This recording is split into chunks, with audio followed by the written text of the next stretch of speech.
আপনারা বুঝতে পেরেছেন? সকালের মুমিন বিকালে কাফের হবে, বিকালের মুমিন সকালে কাফের হবে। আমার নবী বলছেন 4-5 টাকার জন্য ধর্ম বিক্রি করে দেবে। দিন হবে আলাদিন দিনার দুনিয়া, 5 টাকার জন্য ধর্ম বিক্রি করে দেবে। আমরা এখন বাইরের টাকা, বাইরের পয়সা, হুজুর কি হুজুর ইউসিবিএল বা এই ধরনের ব্যাংকের ডাইরেক্টর, শরিয়া বোর্ডের পরিচালক, তো শরীয়তের কান মুছাইতে পারেন না, ফেকার ফল মুছাইতে পারেন না, আপনি হয়ে গেলেন এলিট ক্লাস। কি ক্লাস? Elite class. বাইরের পয়সা, ভিতরের পয়সা। আমাদের এখানে যারা ব্যবসা বাণিজ্য করে সবাই তো চায় দুবাইয়ের সাথে একটু ব্যবসা হোক, আমিরাতের সাথে একটু ব্যবসা হোক। তো সাইটের সাথে এখানকার সাইটের সাথে হট কানেকশন। আপনি ব্যবসা করতে গেছেন, দুনিয়া 3 দিন আগে সুফি সেজেছে, 3 দিন পরে তাসাউফ বাদ দিয়ে দিয়েছে। বাংলাদেশে যারাই তাসাউফের বিরুদ্ধে কথা বলে, সেটা যেই কোনো মাসলাকের আলেম হোক, দেখবেন হয় তার বাবা সুফি, নয় তার মা সুফি, নতুবা তার পূর্বপুরুষ সুফি, সেই পরবর্তীতে এসে নতুন ইসলাম প্রচার করছে, সেটা যেই গণনারই হোক না কেন, প্রত্যেকের পিছনে আল্লাহর ওলি জড়িত, প্রত্যেকের পিছনে আল্লাহর ওলি জড়িত। বাংলাদেশের একজন বড় টাকাওয়ালা, ওনার বাবা প্রফেসর আব্দুল খালেক রহমতুল্লাহ আলাইহি, যাকে ব্রাহ্মণবাড়িয়ার জমিনের কুকুর বলা হয়, যার সংস্পর্শে এসে শত শত লোক আল্লাহর ওলি হয়েছেন, এমন বড় আজিম আল্লাহর ওলি প্রফেসর আব্দুল খালেক রহমতুল্লাহ আলাইহি, ওনার দরবারে ইনার বাবা সহ 4 জন ছিলেন। আপনারা চিনেন, আমি নাম বলবো না। বাংলাদেশের মানে one of the most renowned businessman. আমি এই যারা আপনারা এই ভিডিও এগুলো বানান, এগুলো আবার কাট করে আপনার ভিডিওর মধ্যে দেবেন। আপনারা কিছু জায়গার মধ্যে রেসপন্সিবল হবেন। শুধু ভিউ বানানোর দরকার নাই, এটা দ্বীনি জিম্মাদারি। শুধু পকেট চিন্তা করবেন না, কাজ করবেন, পকেটের চিন্তা আল্লাহর দরবারে ছেড়ে দেবেন। পকেট কখনো খালি যায় না। সম্মানিত উপস্থিতি, তো উনি আল্লাহর ওলি বলতেছেন, দেখি তোমরা কিছু একটা চাও। খেদমত করতে করতে হুজুর খুশি হয়ে বলছেন, এই ব্যক্তির বাবা বলেছে হুজুর দোয়া করেন আমার জন্য বেশি টাকা পয়সা হয়। হুজুর যিনি যেটা চেয়েছেন দোয়া করে দিয়েছেন আল্লাহর দরবারে। আল্লাহর ওলিদের দোয়া বৃথা যায় না। তো যিনি টাকা চেয়েছেন, ওনার ছেলে বর্তমানে one of the most renowned businessman, যার দুয়াতে টাকাওয়ালা। উনি এখন আইসা আমাদেরকে আরেক ধর্ম শিখায়। কি শিখায়? ধর্ম আরেকটা, সুফিয়াই কেরাম অমুক সমুক কিছু মানে না উনি। আমি এই জন্য বলছি, সমস্ত ঘরানার লোক প্রত্যেকের পেছনে আল্লাহর ওলি জড়িত আছে, আল্লাহর ওলি জড়িত আছে। সম্মানিত উপস্থিতি, আমার নবী বলেছেন কিছু টাকার জন্য দিন বিক্রি করে দেবে। দ্বিতীয় হচ্ছে আমার নবী বলেছেন ফিতনা কিরকম হবে। 120 কিলোমিটার ব্যাগে যখন বাতাস চলে, সবকিছু ড্যামেজ হয়ে যায় না, তো ফিতনা এত কঠিন হবে, মানুষের ঈমান আমল আখলাকের জমিন ড্যামেজ হয়ে যাবে। আমার নবী ইরশাদ করেছেন, তৃতীয় যে জিনিস বলেছেন, তো ফিতনা 2019 এর ফিতনা এত কঠিন, মানুষ হাই করবে, মানুষ মনে করবে এর চেয়ে বড় ফিতনা আর হবে না। তো 2020 যে ফিতনা আসবে, 19 এর ফিতনাকে মানুষ পানি মনে করবে। একটার চেয়ে একটা বড় হবে, একটার চেয়ে একটা বড় হবে। আমার নবী সাল্লাল্লাহু আলাইহি ওয়াসাল্লাম এই ফিতনাগুলা বলা পরে, এখন ফিতনা হয় কেন? আপনি ফিতনার মধ্যে পড়তেছেন কেন? প্রথম বিষয় মূর্খতা। আমাদের বাপদাদা যারা ছিলেন, তারা মসজিদের মধ্যে শিক্ষা গ্রহণ করেছেন, কোরআন শরীফ পড়তে পারেন, সরাসরিও জানেন, উলামায়ে কেরামের মজলিসে আসা যাওয়া, মসজিদের ইমাম খতিব যারা থাকতেন সময়ের বুজুর্গ ব্যক্তি ছিলেন। সেই থেকে আমাদের তরুণ প্রজন্ম বঞ্চিত, তারা সারা শরীয়ত বুঝে না। তাদেরকে যখন বলে হুজুরের কথা দরকার কি, হাদিস শরীফ আছে তো, এখন সে তো আর অত কিছু বুঝে না। সে তো এটা বুঝতেছে না যে মেডিকেল কলেজের বই নিয়ে ঘরে পড়লে ডাক্তার হওয়া যায় না, অ্যারোনটিক্যাল ইঞ্জিনিয়ারিং এর বই ঘরে পড়লে অ্যারোনটিক্যাল ইঞ্জিনিয়ার হওয়া যায় না। এতটুকু বুদ্ধি বিবেচনা তার ভিতরে নাই। সে তো শান্তি চাচ্ছে, সেই শর্টকাট ওয়েতে ব্যস্ত ঢুকে যাবে। তার এখানে 12 রাকাতের দরকার নাই, তো 12 রাকাত জোরে নামাবো, আল্লাহ মাফি দেবে। ও ভাই, এগুলো বাজেগুলো মৌলবীদের করা, 4 রাকাত পড়লে হয়, তার জন্য সুইটেবল হয়েছে না। ওয়াও, 4 রাকাত। যদি আপনি বলেন জোহর পড়তে হয় না, মাঝে মধ্যে পড়লে হয়, সে আরো খুশি হবে, সে আরো খুশি হবে। তারাবির মধ্যে 20 ও বা 20 রাকাত বা মাফি দেবে বলো না, এগুলো মৌলবীদের বানানো।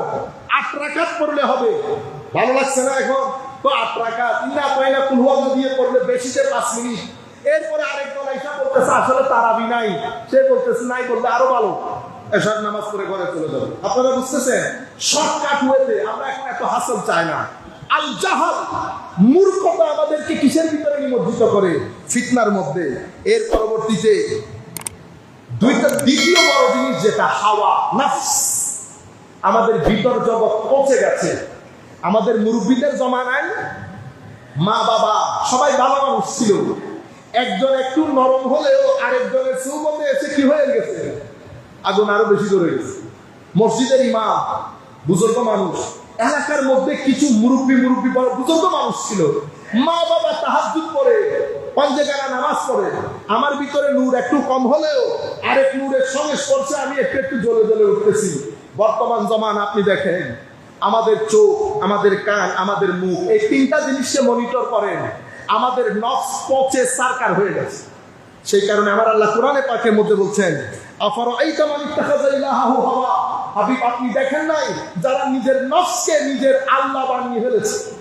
নফস যা বলে তা, নফস বলেছে বোন ছেড়ে দিতে বোন ছেড়ে দিয়েছি, নফস বলেছে এলাকা ছেড়ে দিতে এলাকা ছেড়ে দিয়েছি, নামাজ ছেড়ে দিতে নামাজ ছেড়ে দিয়েছি।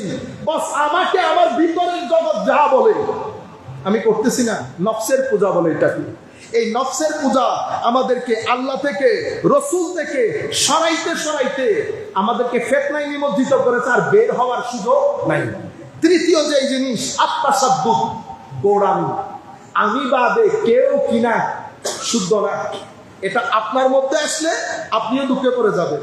আমার নবী ইরশাদ করেছেন, হালাকাল মুতানাত্তিউন, মুতাসাদ্দিক যারা, গোড়া যারা, তারা ধ্বংসপ্রাপ্ত। আমার নবী আল্লাহ বলেছেন কোরআনে পাকের মধ্যে, আল্লাহ দ্বীনের মধ্যে কোনো বক্রতা রাখেন নাই, কৈকিন্য রাখেন নাই। আমার নবী বলছেন, ইয়াসসিরু ওয়ালা তুআসসিরু, সহজ করো, সুন্দর করে করে কথা বলো, মানুষকে ধর্মের পথে সুন্দর পথে ডাকো। এখন আপনি যখন গোড়ামি করবেন, আমি ছাড়া কেউ নাই, আমি ছাড়া কেউ নাই, আপনি 100 থেকে 1-এ আসতে খুব বেশি হলে 2 বছর সময় লাগবে। আপনি মানুষকে কনভিন্স করতে পারবেন না। মুতাসাদ্দিক গোড়া ব্যক্তি কখনো এই দাওয়াত আরেকজনের কাছে পৌঁছাতে পারে না।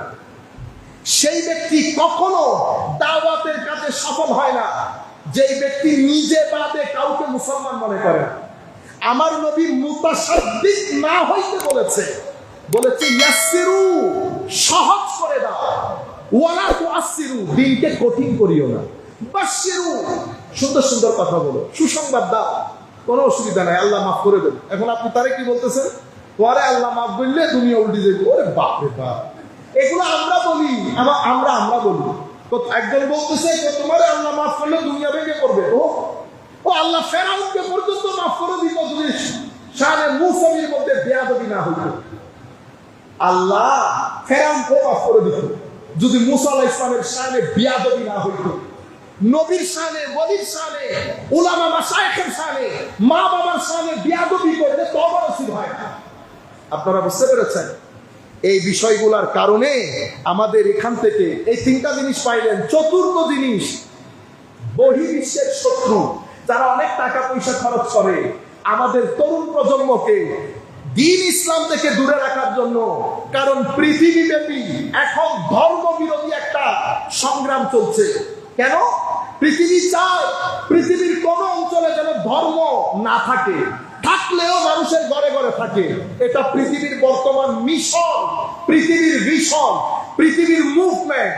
কিন্তু পৃথিবীর সমস্ত ইউথ তাদের স্ব ধর্ম ছেড়ে দিয়েছে। কিছু ধর্ম শুধু সিনেমার মধ্যে বেঁচে আছে, কিছু ধর্ম তাদের টেম্পলের ভিতরে ঢুকে গেছে।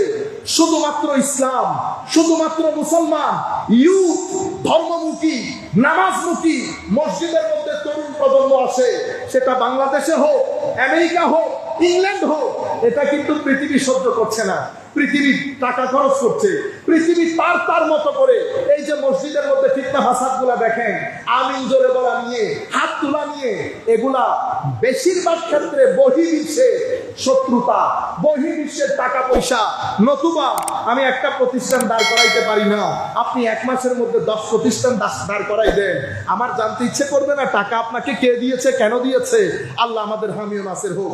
বক্তব্য একেবারে শেষের দিকে, আমি 2 মিনিটের মধ্যে শেষ করে দিচ্ছি। আমি শুধু বাঁচার উপায়টা 1 মিনিটের মধ্যে। সম্মানিত উপস্থিতি, আমি বাঁচবো কি করে?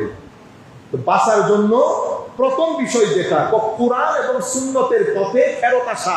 তো কোরআন সুন্নতের পথে কি আমি ফেরত যেতে পারবো? আমি আপনাদের কথা বলতেছি না, আমি ফেরত যেতে পারবো? আমি কেমনে ফেরত যাব? আমি কোরআন শরীফের একটা শব্দের অর্থ বুঝি না, আলহাকুমুত তাকাসুর বুঝি না, ওয়াইলুল লিকুল্লি হুমাযাতিন লুমাযা বুঝি না, আমি তো এতটুকুও বুঝি না। সূরা ফাতিহা তো কোরআন শরীফের প্রথম নাযিলকৃত সূরা না, এটা আবার কোরআনের প্রথমে এসে গেল কেন? আমাদের মুফতি ইব্রাহিম সাহেব হুজুর খুব সুন্দর করে বলেছেন। তো আমি এক ব্যক্তিকে বলেছি, সূরা ফাতিহা 2 বার নাযিল হয়েছে। কয়বার? 2 বার। কোরআন শরীফে কয়বার এসেছে? 1 বার। তো আপনি যদি সত্যিকার অর্থে হাদিস মানেন, তো সূরা ফাতিহা কোরআনের পাকের মধ্যে 2 বার লিখতে হবে। আছে কয়বার? 1 বার। কোরআনের মধ্যে প্রথম আয়াত নাযিল হয়েছে ইকরা, কোরআনের প্রথম সূরা সূরা ফাতিহা। আপনি যদি বলেন হাদিস ছাড়া মানি না, তাইলে তো আপনি সূরা ফাতিহা না পড়ে আগে ইকরা পড়তে হবে। কারণ হাদিসের পাকের মধ্যে এসেছে যেটা আল্লাহর নবীর উপর প্রথম নাযিল হয়েছে সেটা ইকরা, আপনি পড়তেছেন সূরা ফাতিহা। সুতরাং আপনি যদি আমাকে বলেন কোরআন সুন্নতের দিকে ফেরত আসা, আমি পারবো না। আমি কোথায় ফেরত যাব? আমি জমিনের আলেমে রব্বানীদের কাছে আসবো জিজ্ঞেস করার জন্য। আপনারা বুঝতে পেরেছেন? আপনি না এখন বললেন আমিন জোরে আমিন আছে, ব্যাংকে ফতোয়ার জটিলতা হয়ে গেছে, আপনার কাছে আসছি, গুগল থেকে ফতোয়া দিতে পারতেছেন? আমি পারতেছি না। কার কাছে গেছি জানেন? যে ব্যক্তি আপনার কাছে ব্যাকওয়ার্ড, জীর্ণ শীর্ণ কাপড়, আরে হুজুরের কাছে কত, হুজুর একটা ফতোয়া। বেচারা রাতের মধ্যে বসে ফতোয়া লিখে, এক ব্যক্তির ফতোয়া 10 কোটি মানুষকে রাস্তা দেখা। এদেরকে আলেমে রব্বানী বলে। এটা সেই কারণে হযরতে আব্দুল্লাহ ইবনে